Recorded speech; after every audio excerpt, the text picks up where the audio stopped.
Hello students, let's do this question. The question has one assertion and one reason. Understand करके correct option choose करना है.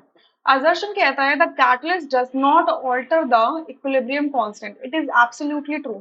Catalyst एक ऐसा chemical substance होता है which is added to the reaction to alter the rate of the reaction. Rate of the reaction को alter कर देता है, but itself doesn't involve in the chemical reaction. वो लेकिन वो खुद chemical reaction में involve नहीं होता. आपका जो इक्विलिब्रियम है, इक्विलिब्रियम कांस्टेंट जो हम निकालते हैं, इक्विलिब्रियम है, आप मान लीजिए ए और बी के बीच में अगर इक्विलिब्रियम है तो कैटलिस्ट अगर आपने इसके अंदर डाल दिया तो ये कैटलिस्ट क्या करेगा, इक्विलिब्रियम पर आपके रेट ऑफ फॉरवर्ड रिएक्शन को और बैकवर्ड रिएक्शन को दोनों को ही इंक्रीज कर देगा.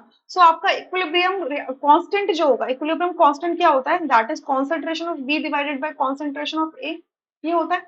तो ये क्या रहेगा, अनअफेक्टेड रहेगा. मतलब जितनी तेजी से अब ए बनेगा उतनी ही तेजी से बी बनेगा, या जितने धीरे से ए बनेगा उतने ही धीरे से आपका बी बनेगा. ठीक है, फॉरवर्ड और बैकवर्ड के रिस्पेक्ट में. आपका इक्विलिब्रियम कांस्टेंट क्या होता है, अफेक्ट नहीं होता है, क्योंकि जितना चेंज आपका प्रोडक्ट साइड में आएगा उतना ही चेंज आपका रिएक्टेंट साइड में भी आएगा, क्योंकि कैटलिस्ट क्या करेगा, ओवरऑल रिएक्शन को कैटलाइज करेगा. ठीक है.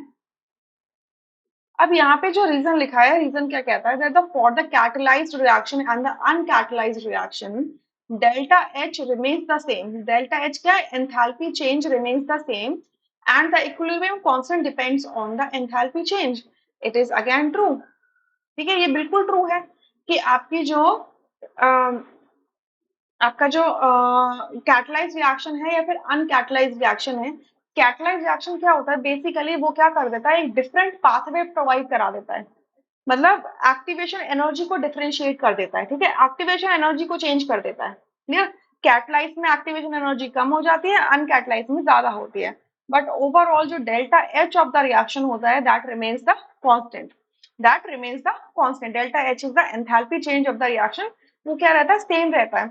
और आपका जो इक्विलिब्रियम कांस्टेंट होता है वो एंथैल्पी चेंज पर डिपेंड करता है. इस वजह से इक्विलिब्रियम कांस्टेंट भी क्या होता है, कांस्टेंट हो जाता है. आप क्या देख रहे हो कि ये जो रीजन है वो एग्जैक्टली आपके असर्शन को एक्सप्लेन करता है.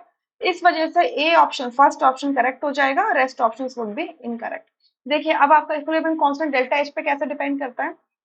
We know that delta G is equals to क्या होता है, minus R T L N K होता है. ठीक है, तो आपका डेल्टा जी क्या होता है, delta H minus T delta S होता है. It is also equals to minus R T L N K. आप क्या देख रहे हो कि इक्विलिब्रियम कांस्टेंट और डेल्टा एच के बीच में there is a relationship, right. इसी वजह से आपका रीजन करेक्टली एक्सप्लेन करता है असर्शन को. I hope you understood this question really very well. Thank you.